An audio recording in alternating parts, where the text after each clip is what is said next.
Have you ever wondered about the month of Ramadan? What is it really about, and why do over 1 billion people around the world observe it? Let's explore the history, worship, and profound wisdom behind this sacred time. The story of Ramadan begins in the 7th century with the Prophet Muhammad. It was during this month, on a night known as Laylat al-Qadr, or the Night of Power, that the first verses of the Quran were revealed to him. This divine event marked the beginning of Islam and established Ramadan as the holiest month in the Islamic calendar. The Quran itself says, "The month of Ramadan is that in which was revealed the Quran, a guidance for the people." So from its very inception, Ramadan has been deeply connected to divine revelation and spiritual guidance. The practice of fasting during Ramadan was commanded in the second year after the Hijrah, the migration of the Prophet from Mecca to Medina. This wasn't a new concept. Fasting has been a spiritual practice in many faiths for centuries. But for Muslims, fasting from dawn until sunset during Ramadan became one of the 5 pillars of Islam, a foundational act of worship. It's not just about abstaining from food and drink, it's a complete spiritual reset. So, what does a typical day in Ramadan look like for a practicing Muslim? The day begins before the sun rises with a meal called suhoor. This is the last chance to eat and drink before the fast begins. It's a time for families to gather, often eating light but nutritious foods to sustain them through the day. As the first light of dawn appears, the Fajr prayer is performed and the fast officially starts. Throughout the day, life goes on. People go to work, attend school, and manage their daily responsibilities. But there's a heightened sense of mindfulness and spirituality. The fast is a constant reminder of God's presence. It's also a time to abstain from negative actions and thoughts like gossip, anger, or arguments. The goal is to purify the soul, not just the body. This period is a training ground for patience, self-discipline, and empathy. When the sun finally sets, the fast is broken with a meal called iftar. Traditionally, it begins by eating dates and drinking water, following the practice of the Prophet Muhammad. Iftar is often a joyous communal affair. Families and friends gather to share food, laughter, and gratitude. Mosques and community centers often host large iftar dinners, welcoming everyone, including non-Muslims, to share in the blessing and community spirit. It's a beautiful expression of hospitality and togetherness. After iftar, many Muslims head to the mosque for special evening prayers called Taraweeh. These are extra prayers performed only during Ramadan, where long portions of the Quran are recited each night. Over the course of the month, many communities aim to complete the recitation of the entire Quran. It's a deeply moving and immersive spiritual experience, connecting the congregation directly with the words of their faith.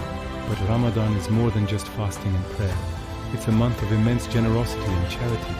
Muslims are encouraged to give zakat, an obligatory annual charity, and sadaqah, which is voluntary charity. The rewards for good deeds are believed to be multiplied during this month, so people are especially motivated to help those in need. You'll see an outpouring of support for the poor, the orphan, and the hungry. This act of giving reinforces the sense of a global community, a shared humanity. It teaches us to feel what others feel and to act on that empathy. Let's talk about the wisdom, the hikmah behind fasting. On a physical level, fasting can offer health benefits, giving the digestive system a rest and promoting cellular repair. But the spiritual benefits are far more profound. When we deny ourselves basic physical needs, our spiritual senses become heightened. We become more aware of our dependence on God and more grateful for the blessings we often take for granted, like a simple glass of water. This experience cultivates empathy. When you feel the pangs of hunger, you gain a small glimpse into the daily reality of millions who live in poverty. This isn't just a theoretical understanding, it's a visceral, lived experience. It softens the heart and encourages a more compassionate and just society. It's a powerful lesson in humility, reminding us that we are all vulnerable and interconnected. Self-discipline is another key takeaway. In a world of instant gratification, Ramadan teaches us to control our impulses. This discipline extends beyond food and drink. The goal is to discipline our eyes from looking at what is forbidden, our tongues from speaking ill, and our hearts from harboring envy or hatred. It's a holistic training for the soul, strengthening our willpower to choose good over bad in all aspects of life. The last 10 nights of Ramadan are considered the most sacred, especially the night of power. Laylat al-Qadr. The Quran describes this night as being better than 1,000 months. No one knows for sure which night it is. So many Muslims dedicate these last 10 nights to intense worship, prayer, and reflection, hoping to catch its immense blessings. It's a spiritual marathon, a final push to seek forgiveness and draw closer to God. It's a day of celebration, gratitude, and family. The day begins with a special Eid prayer in the morning, where communities gather in large congregations. People dress in their finest clothes, exchange gifts, and visit family and friends. It's a time to celebrate the spiritual growth and discipline achieved during the night. And of course, there's lots of delicious food. Eid is a reward for the efforts of the past month. It's a beautiful conclusion that reinforces the themes of community, gratitude, and joy that are so central to the spirit of Ramadan.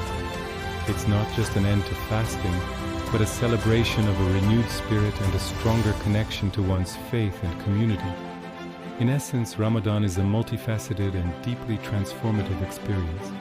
It is a journey that cleanses the body, purifies the soul, and strengthens the community.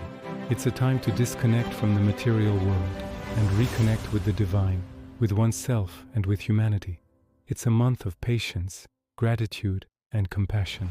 Whether you are observing the fast or simply learning about it, the lessons of Ramadan, empathy, discipline, and generosity, are universal values that can enrich us all. Thank you so much for joining me on this journey to understand the beautiful month of Ramadan. If you found this video insightful, please give it a like and don't forget to subscribe for more content that explores faith, culture, and history. We'd love to hear your thoughts or your own Ramadan experiences in the comments below. Until next time, take care.